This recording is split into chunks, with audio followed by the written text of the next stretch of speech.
Hello and welcome to Self Talk. I'm Rachel Astarte. Today, my guest is Maria Verdicchio.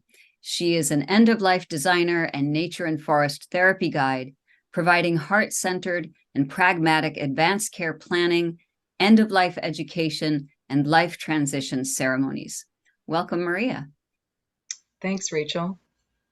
I I know we have a lot to talk about because this is one of my favorite subjects ever since I was a kid is death. So so we're going to dive right in. But before we do, and we're going to talk about a lot of stuff around what you do. And but one of the elements that you work with that I find so intriguing is how we can become more death literate. And we'll talk about that in a minute. But before we get to that, I wonder if you could share with the listeners how you came to do what you do. Yeah. Well, out of fear, basically. I always think I was around 10 years old. I might have been younger when my Italian grandmother died, my Nonna. And at the time, and up till then, my family didn't speak about death, or dying. And so that was very significant for me. It Mm, was, my grandfather had died prior to that, but I didn't know him and he didn't live in Vancouver where I grew up. So when my Nonna died and I had to go to the church, the Catholic church for the funeral, and everybody was so black and mm, it was so just nobody said anything. We just went through the motions for the ceremony of sorts, yeah. the funeral, and it was scary. I was scared. Mm, Um, After that, nobody spoke about it. And then as the years go on, so many people in my life have died, from my father, my uncles, my aunts. I've had friends who've died. And it just, at some point, it was only a couple of years ago, there was a point where was leaving my job. I decided to quit my job. Um, and a friend of mine committed suicide. And it was really sad. There was nothing left, no note, nothing. mm, And what happened was I decided to have a celebration of life for her. I'm good at putting together events and bringing people together. And that's what I did. And it was so much fun and cathartic, I guess. And mhm, also, in the meantime, two other people died, who were, one was a cousin of mine, died all within about 6 weeks. And then my neighbor died. And every one of those deaths were quite different from one another, mm. but they all died alone and they all died quite tragically. Wow. And of course, what showed up shortly after was a course in ceremonies. And I looked at that and I went, wow, that's interesting. And part of it, the focus was on death and dying. Mm, So that's how that started my education around it. I literally dove deep and I did that. I did a weekend workshop with a bunch of death educators and other women actually who work in the death care industry, mhm. in Vancouver mostly, and death doulas, it was just funeral directors. It was really amazing. And then I went on to take a program by Willow, which is an educational program to learn how to deliver workshops about death and dying. Wow. And yeah, that's the heart centered, pragmatic side of Mhm. it as well. And so now I do advanced care planning one on one with clients and also in groups, and I do group workshops. So yeah, it's been really oddly fun learning and doing. Yeah, that's so interesting too about the idea that talking about death itself or planning could be fun. That and I think that kind of speaks to the death literacy aspect. The when I'm sure you've read this, but maybe our listeners haven't. And I've probably talked about this book on the podcast before, but Stephen Jenkinson's Die Wise is such a beautiful book and talking about living in a death phobic culture and Mhm. about learning the skill of dying. And so I want to just read something you sent to me by email, and then maybe you can elaborate a little bit on it. You wrote that when we learn more about death, dying, and grief and share our experiences, we become more death literate, therefore reducing the anxieties and fears about end of life. This understanding can help us approach life and death with wisdom, honor, and respect. Beautifully said. Um, can you elaborate a little bit more about that? Because that's a lot. That's a lot for some people to even wrap their head around. How Yeah. could I, you know, how could I reduce my anxieties about the end of my life? Right. So might you speak to that a bit? Yeah, well, I'll start by saying, oddly enough, I mean, you know this as well. You're a curious person. I'm very curious. And so I have many interests, and I find anything that I'm interested in, maybe there's a fear around that or an anxiety. But as soon as I look into it, find out more, do research, I really enjoy research, and, Mm-hmm. and talk to people about it, then suddenly, of course, the fear sort of lifts, or at least it lessens. Mm-hmm. And, when you gain clarity as well about what matters most at the end of your life, what happens is it tends to illuminate who and what matters most in your life now. Mm. And Mm. so finding that out about your values and your hopes and your dreams at your end of life or even before your end of life, it sort of empowers you to be more present and compassionate also with people who are dying, Mm-hmm. and more understanding. And it's truly amazing how, like in the workshops I do, the Willow workshops especially, what happens is people end up, by the end of the workshop, they're 2-hour workshops, they sort of end up, you can tell they're lighter, they're chatty, because it's also in community, right? Mm-hmm. And it may be strangers, um, but that can be easier for people to discuss their hopes and their fears and their dreams as well, is Right. being a community of strangers, but people who are there for the same purpose. Right, right. A common purpose. Why do you think it is that it's easier for us to maybe share these deep things with strangers, relative strangers? I think it's because I know for myself, yeah, I find it almost easier to speak with people who I'm not really close to. I don't know why. I feel more, is it, there's some sort of vulnerability about with the people that I care for and who care for me most, that if I tell them my fears, I don't know, it's kind of scary to me. Mm. Yeah, like they're holding on to that. Like Yeah, they know that now, and that yeah, can't be unsaid, right? yeah, Whereas a yeah. And I stranger is want to just going keep to get them, in their car and go home. yeah, it's like, no, don't leave. Right. My Yeah. own anxiety. Yeah. Yeah. Yeah. Well, and death is such um a taboo subject, which blows my mind because it is the one thing that we're sure of as soon as we're born. It's the one thing we know is going to happen. And yet, nobody, like you said, with your grandmother's funeral, nobody talks about it. It's this awful, awful thing. Um, so I've fantasized over the years about what it would be like to start teaching about death, very much likely in the way that you do with children in school. If there were classes about mortality and about living and also about dying.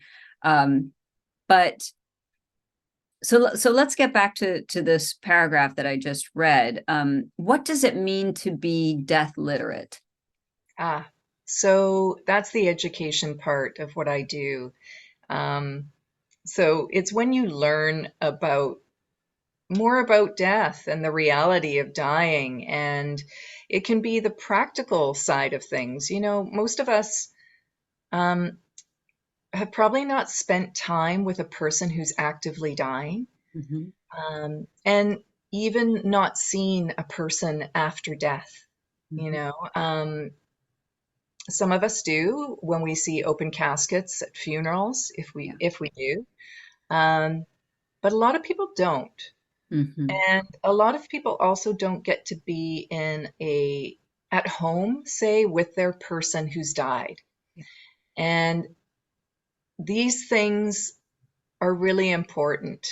They're really important as far as teaching us the reality of things and the reality of death. So prior to death, we can become more literate about how it actually happens. Mm. People have no idea and they don't want to ask as well. And so I personally have not had that experience yet, but I really look forward to that of um, being at home with somebody who's dying. I've been at hospitals when Mm. people are dying, and I really didn't enjoy that experience. I don't think that's necessarily, a nice way to be Mm. as you're dying, and I certainly don't want that for myself. So part of it, death literacy as well, is learning what choice you have around your own death and dying. Yes. So people don't know that they could maybe have a home funeral if they wanted. And their body can be kept at home depending where you live, but Right. 3 days. You Mhm. don't have to pick up the phone and call the police or something if your person dies at home from a natural death. Um, there's no rush. Right. So there's ways of doing things that people just don't know about. Right. Like you said, we don't learn this in school. Right. And some cultures have, really interesting ceremonies around death and dying and leading up to death. But in my culture, no, like I said, the Catholic side, the Anglican side of my family, it's Right. just a very different way that I'm not interested in for myself. Yeah. Yeah. You and I have, I think, similar ancestry. So we're both Italian and have the English side as well. Yeah. Um, yeah, so that's very interesting. I did have that experience. My father died at home. Um, and my two sisters and I were essentially alone with him. I mean, he was a professor of poetry. He had a student there, and my sister, had her husband and her newborn, and, my boyfriend at the time was there. But essentially at the end, it was really just my sisters and me alone with my father, at the moment that he passed. And it was such a, leading up to it was so painful and Mm. so frustrating, because he was in and out of lucidity and not even sure that he was dying, and so he had to be retold, and it was awful. But there was also that moment when he did pass that was very beautiful. It's this ineffable thing, of opening all the windows, letting the animals in finally because they weren't allowed to be in because he had cancer, letting them say goodbye and all of that. And but it was a really life-changing experience. So my question to you is, you said you've been present in hospitals with people dying, and it wasn't, what wasn't jiving for you about that? I mean, I have my ideas, but I'd love to hear yours. Um, so impersonal. Mm. Also, the hospital itself, the staff, um, there wasn't any sort of, it just seemed like any hospital room with anybody who is there because they're ill or for whatever reason they're in the hospital. There was no sort of, I guess, there's no sort of different sort of honoring around it because these people Mm. were expected to die. Yeah. But there was nothing done that made it, that showed that this was an important transition for somebody and for the family and friends. Hmm. And that, of course, doesn't need to be done by the hospital and the staff, but I think it would be really interesting if there was something within the medical system that did honor um, that stage of life, if you want Hmm. to say, Yeah. and that transition. So, yeah, it just seemed a little too medical to me. Right. Right. Just said it. Not a Yeah. lot of room for that kind of ceremony aspect. No, and I mean, we could have done that, Mhm. like I said, friends and family could have brought that to the hospital, to the room, to the bedside. But we didn't because at that time we didn't know that there were options, for example. Yeah, Uh, yeah, yeah. yeah. So for you, um, and maybe this is part of what you coach people with, is creating not just the awareness and the literacy around death and dying, but also the celebration of life part of it. Is that fair to say? Yeah, I offer life transition ceremonies, Mhm. and I'm not a celebrant per se. I've worked with a company that actually does virtual celebrations of life and in-person celebrations of life. And when I say celebrations of life, I know some people don't know the difference. The way I see it, a funeral has a body present. It may Mm-hmm. just be a casket or an urn, but there's that presence. Whereas a celebration of life is, it can be before death, it could be after death, and generally it's also not. It doesn't have to be in a church. It doesn't have to have a religious aspect to it. It can be Mm-hmm. anything and anywhere. Um, so part of what I do is not just around death, but it's around life transitions. So that could be menopause, it could be birth, death, and it's helping people to create a celebration of life for themselves, for family members. Um, yeah, sorry, I don't know if that actually. It does. And I'm going to ask what seems like an obvious question, but Yeah. why is that important for us as human beings? Well, marking any transition in your life is important because it helps you step into that new phase of life, Mm-hmm. which a lot of people don't really consider, except for moments like marriages. We have a celebration for a marriage. It's the same thing. Friends and family gather around and they help that couple step into this. They watch the ceremony, they have a ceremony around it, and they help that couple start their life anew. And it's in part for the couple, they've invited the people to recognize this as well, that now this is a different life phase. So that is the importance. But on other stages of life, like menopause, maybe it's something around losing a job, starting a new job, Mm-hmm. a birth, which a lot of the time there can be a celebration around a birth, but usually it's just for the woman and her friends, right? Yeah, We have right.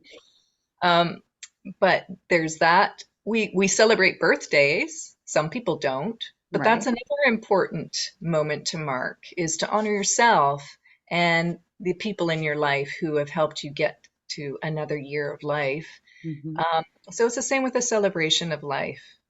And like I said, you can have it before. A lot of people now are opting for having a party or a celebration of life before they die. And a friend of mine did that. He had pancreatic cancer. And wow, to see this party come together and be there, I remember just standing there with all these people around. There was live music, there was tons of food that people had brought. He was just beaming. He's, he's hilarious. He's hilarious. He's like that anyway, but I think it's because in part he was a Leo, but That he was makes sense. hilarious. And people got up and said things about him, and he just had such a good time. And that was about 3 months before he died. It was great. Mhm. It was really Yeah, great. So beautiful. I'd And like to see more of that. Yeah. yeah, I was just saying, I mean, I can hear like clicking in listeners' minds, like, maybe that's not a bad idea Yeah. because we culturally, there's that idea of what would it be like to attend my own funeral. But how amazing to think that you could actually be present at your own celebration of life as that is transitioning out. Yeah. But right, so this idea of ceremony and celebration being the transformation part of it. right? Hmm. And what is, I guess I'm getting at what's on the other side of that transformation. How do we integrate that? So if Hmm. we, maybe you can use the example of your friend. What was it like for him to have had this celebration of life before he died, 3 months before he died? Oh, How was the 3 months for him? I was with him again probably a month before he died. And, of course, physically he had changed quite a bit. But what had happened was um, he just seemed a bit lighter and brighter, regardless of the pain and what he was going through. And he's trying to give me things in his, which paintings do you want? All that. And had friends and family around all the time. Mm-hmm. Yeah, basically all the time up until he died. Yeah. And he already was a social person, but I think it just, we were looking through old photos of his, which was really great that I hadn't seen. You know, yeah, really amazing. I don't know. I just felt he was in a really good headspace. Mm-hmm. Yes. And I think that really helped him move into that phase, that next phase, whatever Yeah. that is. Yeah. Mhm.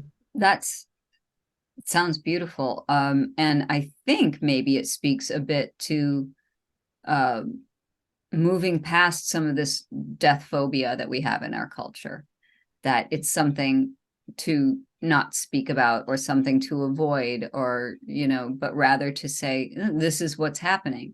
We know that this is at the end of this energetic iteration, which is our life, because of course energy doesn't die, it just changes form, right? So um what would you say, this is probably impossible to answer, but I was going, what's the best piece of advice you can give about preparing oneself to even begin thinking about death, not necessarily as a positive, but as a reality that we shouldn't avoid?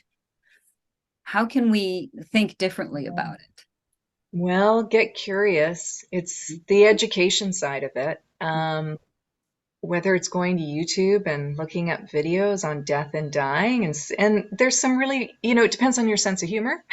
So, I grew up with Monty Python, Yes, yes. uh, and Carol Burnett and Mm-hmm. Bugs Bunny. Those are my three sources. I've thought of that of my type of humor. Yeah. And Monty Python, I don't know if you remember the sketch, and I've been planning on posting it because I just love it. It's the one, um, I mean, they do a lot around death because that's just the way it is. But the That's one with British the humor. knights and Yes. chopped his arm off. He's like, come on, come Yes, it's on. just I a mean, the flesh guy's wound. all, Yes. yeah, it's a flesh wound. He keeps going on and on, and I Right. mean, I From the don't Holy think you see Grail. the guy die at the end, but in a way, it's kind of making fun of like this guy's just persisting, Mm-hmm. on and on, and there's humor around it, Sure. which is different than the movies we see about with people getting killed and etc. But I like having humor around things. There's some great. I mean, I think I'm surrounded by people who offer death education. So to me, I think it's everywhere. Yeah. Um, but if you do go to YouTube and you just want to Google, dying or death, whether you want to listen to Stephen Jenkinson, or you want to find somebody, I just forgot her name, and she's great. She's hilarious. She's a mortician, and her posts, her videos are all, like kind of what some people might think are morbid, but they have a sense of humor and they're direct, and yeah, it just changes the way you feel about it if you Right. start to educate yourself around death and dying. Yeah, humor is such an important element too, because it's something we need in life.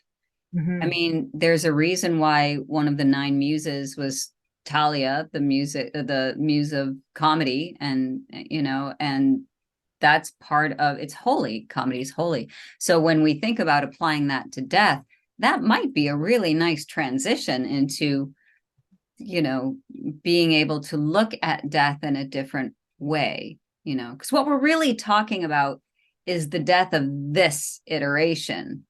We're Mhm. not really talking about cosmic death because that doesn't exist. All of collective, or as the Taoists call it, primal unified awareness. We're all part of that anyway. But what we're talking about is the individual self that we're not prepared to kind of release yet. Mhm. So part of that celebration, and to be able to see all that with humor, the celebration of life, and to be able to understand, yeah, this is where we're all heading. Let's educate ourselves. Let's make sure that we know, what this is about. And I think make it our own in a way. Exactly. Yeah. Yeah. I Yeah, I think wonder if that's you could talk about that for a second, about uh self-agency and death. Yeah, mhm. about being able to have a say in the way that we want to die. Yeah. Do you coach people around that? Yes. So that's part of the end of life planning. So the pragmatic side is advanced care planning or doing an advance directive. Most people don't know what that is. Most people know what a will is, but they're not even sure unless they've done one, which a lot of people haven't. They're not even sure what that entails, and a lot of people think that a will, a legal will, is all that they need. So the other side of that is what you're saying, is what you're asking me is, what are your own wishes for your death? And some people are like, well, I'll be buried, or I don't care. And Right. so that's another part of it. And it's like, well, first of all, there are other options than burial or cremation. One of the workshops I do is greening your death and aligning your Hmm. values.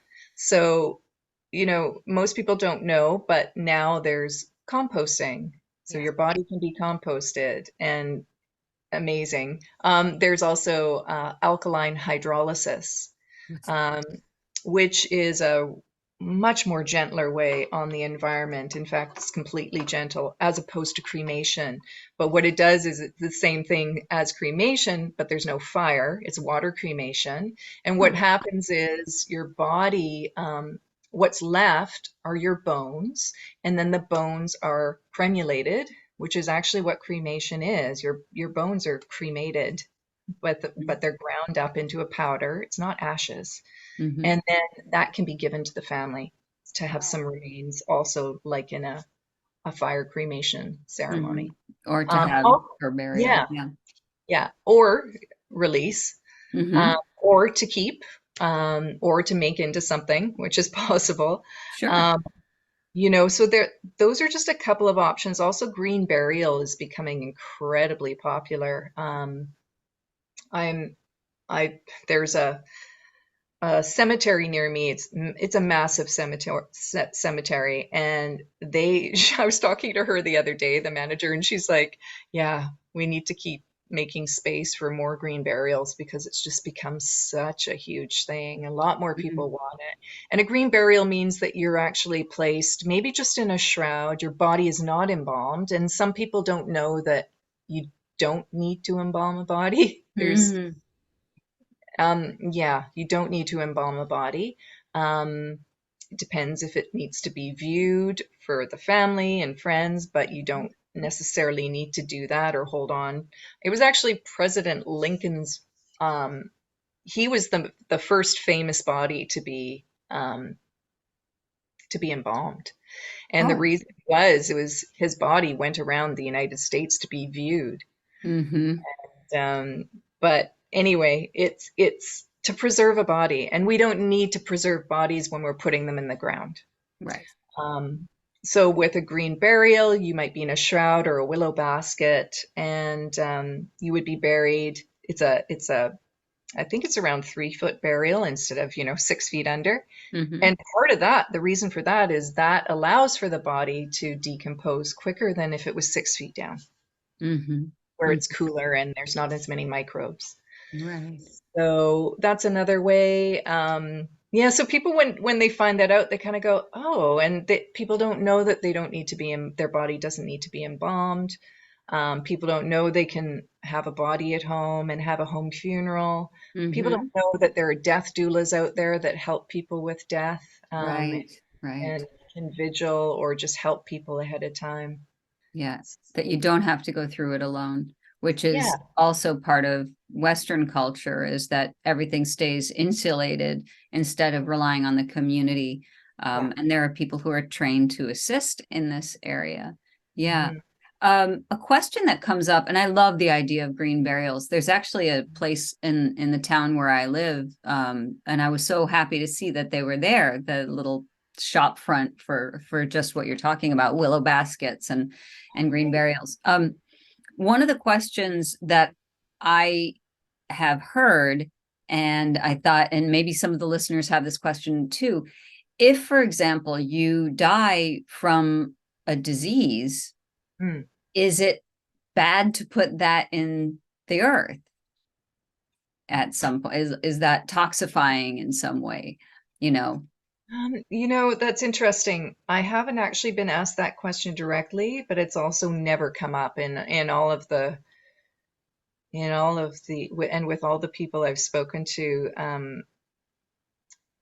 Do you mean like somebody who's maybe had chemicals in their body, like due to having cancer or yeah, yeah. or anything that might, what's still in the body that might be affecting the soil or whatever around it. It was a question that came up when my father died too, because he died of liver cancer Mhm. and his body was just riddled. But he wanted to be buried on his property. He wasn't, for other reasons I won't get into right now. But yeah, it became a question that we had, and there was no one really there to answer it. And I've heard it since, but or read it, I can't remember. But it's an interesting thing to consider. It Yeah. is. And I don't know the answer to that Okay. question, but what I would say is, for example, think of, Chernobyl. After the Chernobyl disaster, years later, what first came up were mushrooms. Oh, And gotta love them. the mushrooms are used in remediation. Phil Mm-hmm. Stamets, who lives Famous. in Yeah. Oregon, Mm-hmm. um, Oh, his a lot of his research has been about bioremediation using yes. mushrooms, Mm-hmm. right? And apparently, you can eat the mushroom after it's taken the toxins out of the earth Right. because it actually has a way of getting rid of the toxins within its fruiting body. Right. So I I don't know, but Yeah, it sounds like nature will take care of itself, is I think basically what it they. does. Yeah, and It I does. love Paul Stamets. He's amazing. And Yeah. he did this whole thing about cleaning up oil spills with mushrooms. Yes. And yeah, so maybe we answered this question, Maria. I don't know. It Hey, sounds like I'm we going to look did. into it. Well, anyway, this I could go on and on, but how can people reach you? Best way to reach me is through my website, which is liveanddiewise.com, Hmm. or my email, hello@liveanddiewise.com. Okay, beautiful. I'm going to put that in our show notes. And I also have, you're on Instagram and Facebook and LinkedIn. So I'm going to have all those links in there too. So people can find you. But thank you so much for this very important conversation. Thanks. I really appreciate it. It was nice to meet you. You too.